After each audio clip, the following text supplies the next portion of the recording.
Oh, right. I never could count. So there they are. And they all ski together.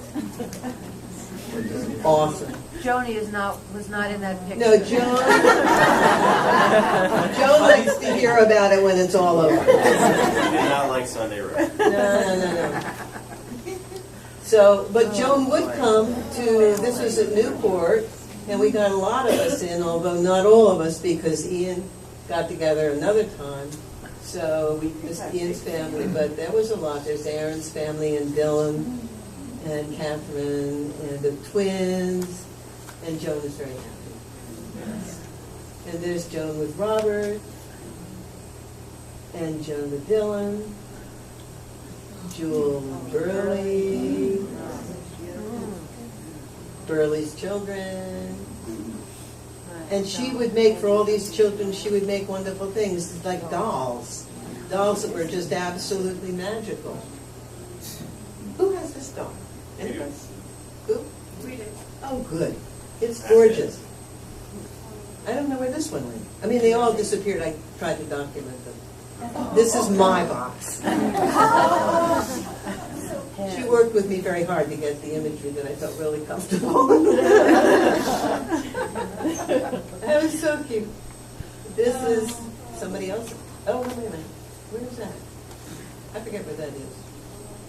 And Christmas has angels for people. So that's your angel, Tracy? Not mine, but I have one. Yeah, isn't that nice? Meanwhile, of course, she was studying with Nancy, whom she called her spiritual sister, beside Jewel, the two spiritual sisters, or soul sisters. And this is Geshe-la.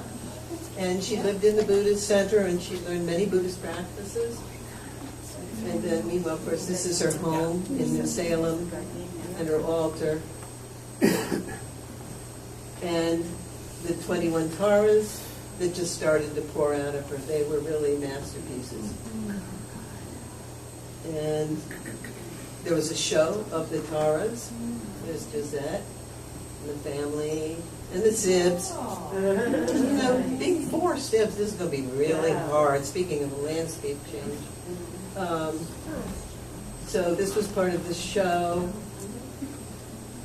And the three sisters, we're all unbelievably rosy. And so just to balance it all up. That's nothing I did. There was Roger and David and Robert and John and somebody's missing anyway. We try to take one manly picture. That's when we were kicked out of the Goddess Workshop.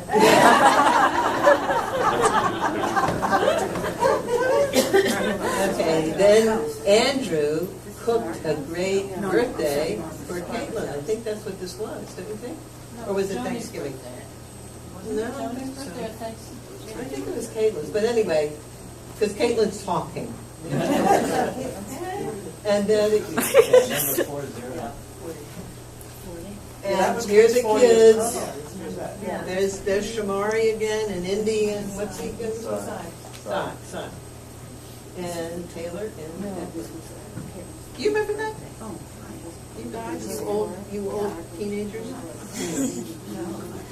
I guess not. Steve and Dina, I don't know whether they're there. Oh, well, there you are. Guy.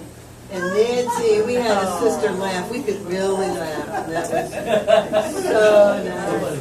Yeah. And then Joni began the Dhyani movies. Now, she'd done a lot of projects that were very big before, but this time, this was particularly hard. More than the Taras even, you had to take the manifestations that were guides for overcoming some of the worst things that you face as human beings, including hatred, jealousy. Whatever it was, you had to summon it up inside yourself, full force, and then paint and meditate, and then paint the meditation. So she went underground for a time, and that was very, very, very hard. Even just the painting of this was hard, but the emotional thing was very hard. She said, I thought I didn't have any jealousy, and I found I was really jealous. And she could do these things, and she conquered them. So what you're saying, Tracy, is just an amazing thing. So she began producing these large Dhyani Buddhas, and then had a show of them at Smith College. And there's Grace and Nina. And then Sally Warren. This is at Amherst College, and it was in the library. One night it was beautiful, and she gave a talk that she just said, I can't give a talk, and then she gave this brilliant talk.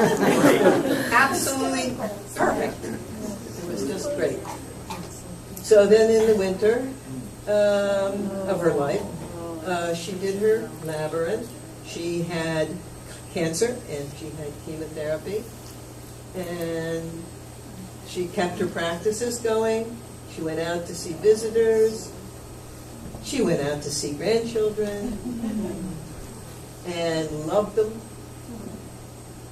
And she was helped enormously by the friends that she had. Joan Constant, Josette Constant, Joan, Jewel, these people who were such a big part of her life. And then we learned that it wasn't going to be, something she recovered from. So then the pictures sort of looked a little braver than the other ones before that. Taylor was very close to Joan, and Andrew came and kept her very good company, and she loved that. And Jenna and Ricky came, and Joan had made them costumes, and they came to visit in costume. It's something to do with Boston. I don't know. What's it called? Comic-Con. It's a thing. Just carry on. Anime. Anime Boston or Comic-Con. Oh, thank you. They look spectacular. And she loved everybody. And then Aaron came with Holden, and Holden found out that Joan may not sing that much, but she sure could clap. And so he watched her with great fascination. And she fell in love with his face. And when she was very, very sick, my Aaron's wife brought Holden and sat next to her, and she just gazed at Holden's face, and it was just the best thing to look at. Norman played for her. Roger came and gave her a foot rub. People came just to visit. That's Pierrot, the last doll. And that went to Kayla, but we all took turns with it. And Sharon and Pierrot. And the other grandchildren, Ashley and Kayla. Oops, how'd that happen? And we had conversations which we adamantly refused to say were the last conversations. And she went to the ocean with Ian. Oh, Tracy. And Tracy sent me those pictures. And the ocean meant more and more to her. Until finally she passed, as they say. And they took her ashes to the Isle of Shoals and had a ceremony there. Just a week ago. And I found this picture. You got to talk about the picture. Which picture? Oh, well, all right. That was a picture by Homer. Who's? Assam. I'll let Ian tell it. He can tell it. Where did he go? So she had this painting in her bathroom for about 15, 16 years. And so when we cleared the house, we took this painting. We have it in our bathroom now. And she always wanted her ashes in the ocean. There wasn't any specific spot. So we live in Newburyport, so the Isle of Shoals we thought would be a perfect spot. 4 days or 5 days before we took the boat trip, I read the fine print on the painting and realized the painting was done in the Isle of Shoals. So that beach right in the back there is where this woman is standing here, is sitting.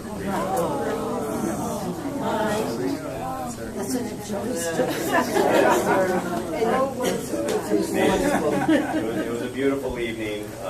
It was during hurricane season, so they were very nervous about this date actually sticking. But we think In fact, the goddesses skies of the weather. cleared. It cleared that day, Yeah. just for you guys. We got there, and it was about a 20-minute sunset window, and it just happened right then. It beautiful. You did it, Ian. I mean, it was from start to finish. That was your deal. It just was beautiful. And then I found this picture that she had given to Robert a long time ago, and I thought that was so perfect. Because, you just feel the sun on the water, on the earth, and I really loved it. And the grandchildren carry all parts of Joan in their person, as do the children. She made this angel for our grandmother, and I love that angel. So there she is. Oh, great job.